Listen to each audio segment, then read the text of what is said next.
The helicopter circled twice before landing on the private helipad. Joel Osteen stepped out, straightened his $3,000 suit, and walked through the marble corridors of what was once the Compaq Center, home to the Houston Rockets. But this wasn't a basketball arena anymore. This was Lakewood Church, and on any given Sunday, it would fill its 6,800 seats faster than most rock concerts sell out. Welcome to the world of American megachurches, where salvation meets capitalism, and the line between sanctuary and corporate boardroom has become so blurred, you'd need a theologian and a business analyst working together just to figure out where one ends and the other begins. The numbers alone tell a staggering story. In 1970, there were just 10 churches in America with weekly attendance over 2,000 people. Today, there are over 1,800 megachurches, with the largest 10 collectively bringing in more revenue than many Fortune 500 companies. Lakewood Church alone generates approximately $70 million annually, more than the GDP of some small nations. But how did we get here?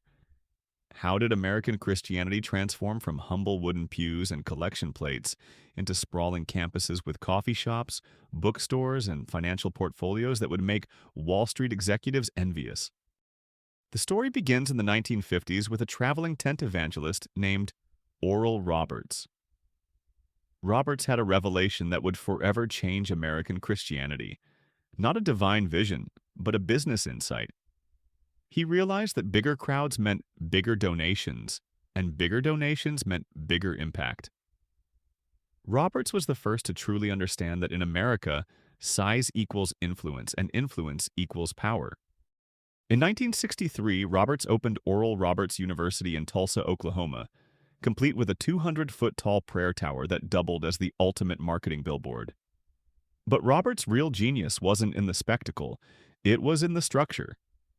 He organized his ministry like a modern corporation, complete with departments, budgets, and strategic planning sessions. The prayer tower wasn't just a symbol of faith, it was a corporate headquarters reaching toward heaven.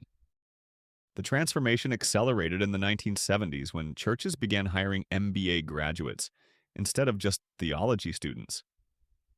Suddenly, congregations were being called customers, sermons became products, and church growth strategies started looking suspiciously similar to business expansion plans. Churches began conducting market research, analyzing demographic data, and developing brand identities with the same sophistication as multinational corporations. Consider the case of Rick Warren and Saddleback Church in California. Warren didn't just plant a church, he reverse-engineered one. In 1979, he spent months studying the demographics of Orange County, conducting surveys door-to-door to understand what unchurched people wanted from a religious experience. He discovered that people wanted practical life advice, contemporary music, and casual dress codes. So Warren designed a church service that felt more like a TED Talk than a traditional worship service. The results were extraordinary. Saddleback grew from Warren's living room to over 20,000 weekly attendees. Warren's book, The Purpose-Driven Life, became one of the best-selling nonfiction books in publishing history, generating over $30 million in revenue. But here's where it gets interesting. Warren copyrighted his church growth methodology and began licensing it to other churches for fees ranging from $3,000 to $15,000 per year. He had essentially franchised faith. The corporate parallels run deeper than most people realize. Take organizational structure. Traditional churches operated with relatively flat hierarchies. A pastor, maybe an associate pastor, and volunteers. Today's megachurches employ organizational charts that mirror Fortune 500 companies. Lakewood Church employs over 300 full-time staff members across departments, including marketing, human resources, information technology, facilities management, and media production. T.D. Jakes' Potter's House in Dallas operates 67 separate business entities under its umbrella, including a film production company, a music label, a conference planning business, and even a real estate development firm. Jakes himself sits on multiple corporate boards and has partnerships with major media companies. His annual MegaFest conference generates over $20 million in revenue from ticket sales, vendor fees, and corporate sponsorships. The financial structures of these organizations reveal just how corporate they've become.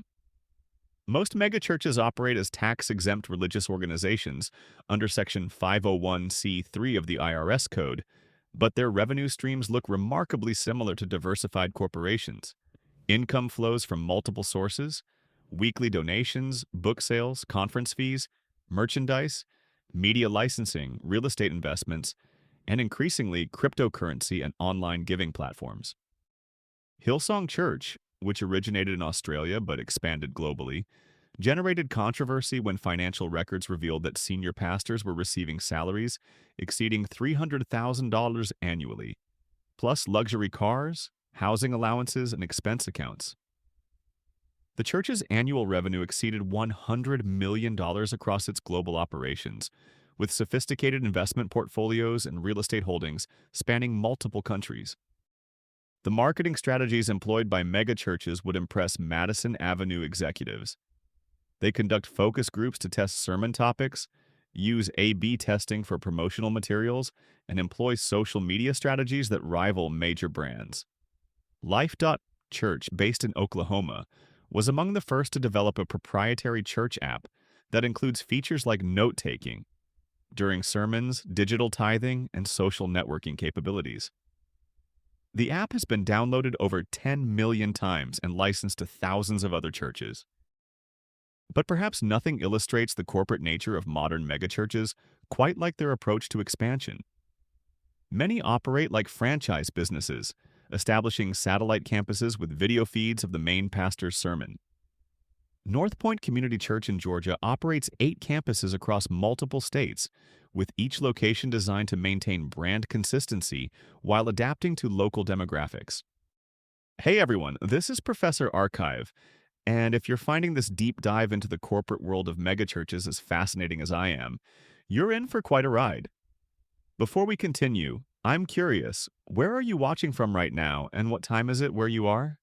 Are you a business student, a theology major, or maybe someone who's experienced these megachurches firsthand? Drop a comment and let me know. I love hearing from viewers around the world. And if you're enjoying this content and want to support the channel, consider leaving a super thanks. It really helps us continue bringing you these in-depth documentary-style videos. Now let's get back to this incredible story. The staffing practices of megachurches mirror corporate hiring strategies in ways that would surprise many believers. Senior pastors increasingly hold MBA degrees alongside or instead of traditional seminary education. Executive pastors function as chief operating officers, overseeing complex operations that include multiple revenue streams, large staff hierarchies, and multi-million-dollar budgets. Craig Groeschel of Life Church holds an MBA from Phillips Graduate Institute and openly discusses applying business principles to church growth. His church operates with the efficiency of a tech startup, utilizing data analytics to track everything from attendance patterns to giving trends. They've developed proprietary software platforms that they license to other churches, creating additional revenue streams while building their influence in the broader church market. The compensation packages for megachurch leaders often exceed those of corporate executives. A 2019 investigation revealed that the top 10 highest-paid megachurch pastors collectively earned over $200 million in salary, benefits, and other compensation. This included private jets, multiple luxury homes, and expense accounts that covered everything from personal security to family vacations.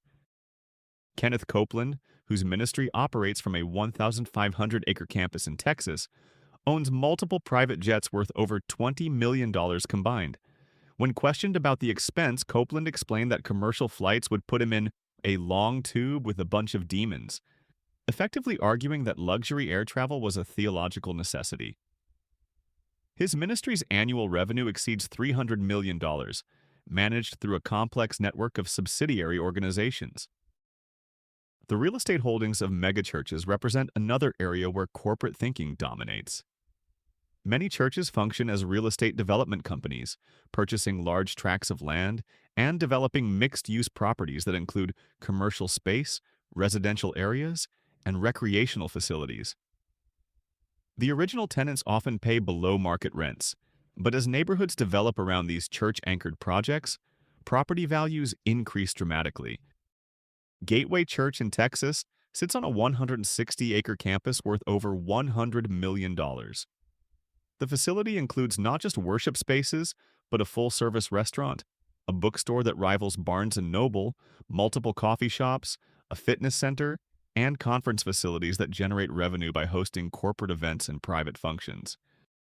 What makes this even more interesting is how these churches utilize sophisticated financial instruments, typically associated with major corporations.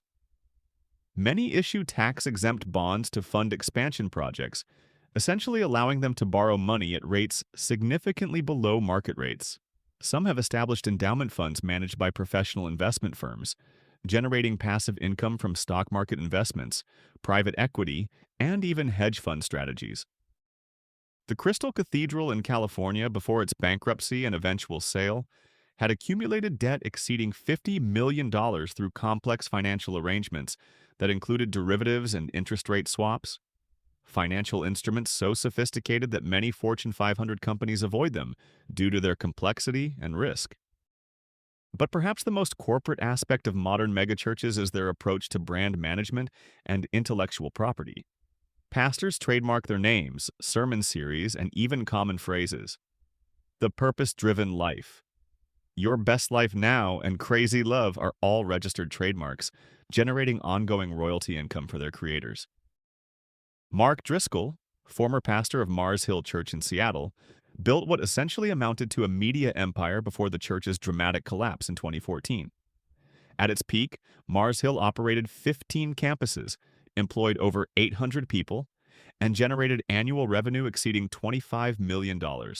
Driscoll had trademarked his personal brand and licensed content to churches worldwide, creating passive income streams that continued even after leaving the pastorate.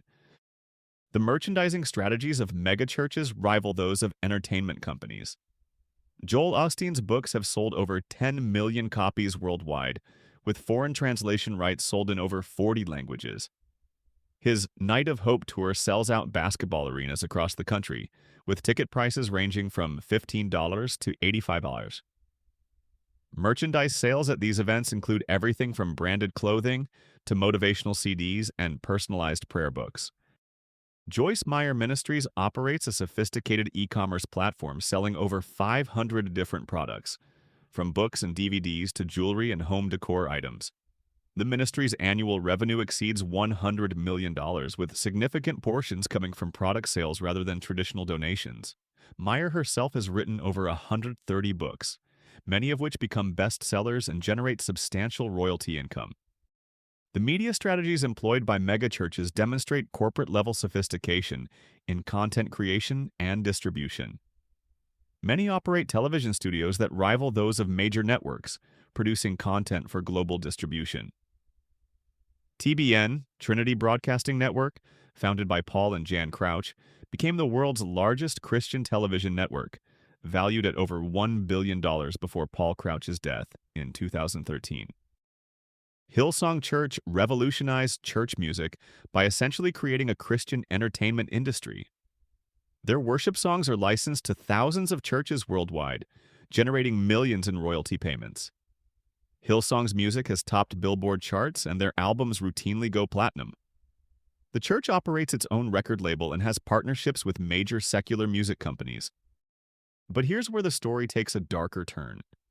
The corporate structure that has enabled massive growth and influence has also created opportunities for financial mismanagement and abuse that traditional church structures might have prevented. In 2019, Harvest Bible Chapel in Illinois collapsed under the weight of financial scandals involving its senior pastor, James McDonald. Investigations revealed that McDonald had used church funds for personal expenses, including luxury cars, private jets, and even a $50,000 outdoor pizza oven for his home. The church's complex corporate structure, with dozens of subsidiary organizations, had made oversight nearly impossible. The collapse of Mars Hill Church in Seattle revealed how corporate structures could concentrate power in ways that made abuse almost inevitable. Mark Driscoll had structured the church's governance to give him unprecedented control over finances, hiring, and strategic direction. When allegations of spiritual abuse and financial mismanagement surfaced, The corporate structure that had enabled rapid growth became a liability that couldn't be quickly unwound. Even more troubling are cases where the corporate structures of megachurches have been used to shield assets from legal accountability. When multiple sexual abuse lawsuits were filed against sovereign grace churches, investigators discovered that the organization's complex corporate structure made it nearly impossible to determine which entity held liability or possessed sufficient assets to compensate victims. The tax implications of megachurch corporate structures raise additional questions about fairness and transparency. While churches maintain tax-exempt status, many of their business activities generate what the IRS calls unrelated business income, which should theoretically be taxable. However, enforcement has been inconsistent, and many churches have successfully argued that activities like book sales, conference fees, and merchandise revenue are sufficiently related to their religious mission to maintain tax exemption. A 2012 investigation by the Senate Finance Committee examined 6 prominent megachurch ministries and found that several operated private jets, owned multiple luxury homes, and maintained lifestyles that seemed inconsistent with their tax-exempt status. However, the investigation concluded without significant changes to oversight or accountability measures. The global expansion strategies of American megachurches mirror those of multinational corporations, complete with market research, cultural adaptation, and local partnerships. Hillsong's expansion into major cities worldwide followed a deliberate strategy of targeting young professionals in expensive urban markets. Their church plants in New York, London, and Los Angeles were specifically designed to appeal to millennials working in creative industries. Rick Warren's purpose-driven methodology has been exported to over 162 countries, with local pastors paying licensing fees to use his trademarked materials. Warren has established partnerships with governments and NGOs to address social issues, effectively creating a global consulting business that operates alongside his religious activities. The influence of megachurch corporate culture extends far beyond individual congregations. Smaller churches increasingly adopt corporate practices in attempts to compete for members and resources. This has fundamentally changed American Christianity, with traditional denominational structures giving way to entrepreneurial approaches that emphasize growth, efficiency, and measurable outcomes. Seminary education has adapted to this reality, with many institutions now offering MBA-style programs alongside traditional theological training. Pastors learn marketing strategies, financial management, and organizational development with the same rigor once reserved for biblical studies and pastoral care. The COVID-19 pandemic revealed just how sophisticated megachurch operations had become. While many small churches struggled to adapt to online services, megachurches seamlessly transitioned to digital platforms that maintained high production values and sophisticated engagement strategies. Some actually saw giving increase during lockdowns, as their digital infrastructure allowed them to reach new audiences and streamline donation processes. Elevation Church in North Carolina saw online giving increase by 30% during 2020, while their sophisticated streaming capabilities attracted viewers from around the world. They launched virtual small groups, online courses, and digital merchandise sales that more than compensated for lost in-person revenue. But the pandemic also highlighted growing inequality within American Christianity. While megachurches thrived with their corporate resources and professional staff, thousands of smaller churches closed permanently, unable to adapt to rapidly changing circumstances. This consolidation mirrors trends in other industries where large, well-capitalized organizations gain market share at the expense of smaller competitors. The psychological techniques employed by megachurches to build loyalty and encourage giving reflect sophisticated understanding of consumer behavior and behavioral economics. Services are carefully choreographed to create emotional peaks and valleys, with music, lighting, and messaging designed to optimize audience engagement and response.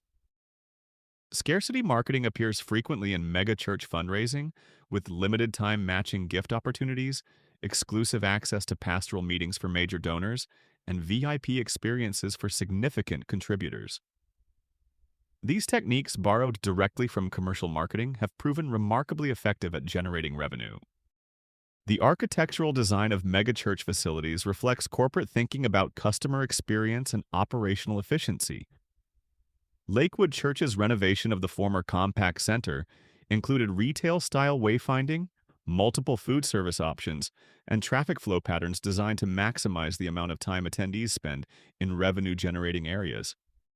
Gateway Church's campus design includes a dedicated children's area that rivals Disney's attention to detail, complete with themed environments, professional childcare staff, and interactive technology. Parents pay additional fees for premium childcare services during services, creating another revenue stream while enhancing the overall customer experience. The data collection and analysis capabilities of modern megachurches would impress technology companies. Digital giving platforms track individual donation patterns, attendance data reveals engagement levels, and social media analytics provide insights into member interests and preferences. This information guides everything from sermon topics to facility expansion decisions. Life. Church uses predictive analytics to forecast attendance, optimize staffing levels, and even determine the most effective times to send donation requests. Their proprietary app collects user behavior data that informs content creation and marketing strategies across their multi-campus network. As we look toward the future, the corporate evolution of American megachurches shows no signs of slowing. Cryptocurrency adoption, virtual reality church experiences, and artificial intelligence-powered pastoral counseling represent the next frontier of innovation. Some churches are already experimenting with blockchain-based tithing systems and NFT fundraising campaigns. But this raises fundamental questions about the nature of religious community and spiritual authenticity. When churches operate like corporations, prioritizing growth and revenue over traditional pastoral care and community building, what gets lost in translation? When pastors function as CEOs and congregants become customers, how does this change the essential nature of religious experience? The megachurch phenomenon represents one of the most significant transformations in American religious history. These institutions have achieved remarkable growth, influence, and financial success by adopting corporate structures and strategies. They've innovated in ways that have brought religious content to millions of people who might never have entered traditional churches. Yet this success has come with costs that extend beyond financial scandals and leadership failures. The corporatization of American Christianity has fundamentally altered the relationship between spiritual leaders and their communities, often prioritizing efficiency and growth over the deeper, more challenging work of spiritual formation and community building.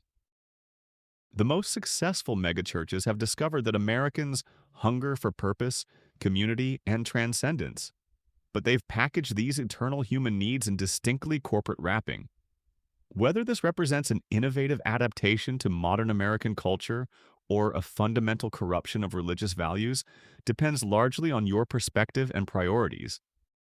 What's undeniable is that megachurches have proven that religious organizations can successfully adopt corporate structures and strategies while maintaining their tax-exempt status and religious identity. This has created a new category of organization that operates in the space between sacred and secular, nonprofit and commercial, community and corporation. The story of American megachurches reveals something profound about our culture's relationship with both faith and capitalism. In a society that measures success through size, efficiency, and financial performance, even our most sacred institutions have adapted to reflect these values. Whether this represents progress or decline may be one of the most important questions facing American Christianity in the 21st century.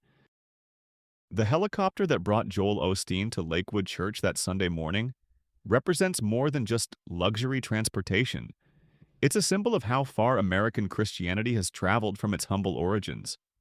Today's megachurches operate at the intersection of faith and finance, salvation and strategy, ministry and management. They've created something entirely new in human history, religious corporations that generate hundreds of millions of dollars while maintaining tax-exempt status and spiritual authority. As these institutions continue to grow and evolve, they raise fundamental questions about the nature of religious community, the role of wealth in spiritual leadership, and the compatibility of corporate culture with authentic faith. The answers to these questions will shape not just American Christianity, but the broader relationship between religion and capitalism in the modern world. The transformation is complete, irreversible, and continuing to accelerate. Whether we're witnessing the future of religion or the end of authentic spiritual community may be the most important question of our time.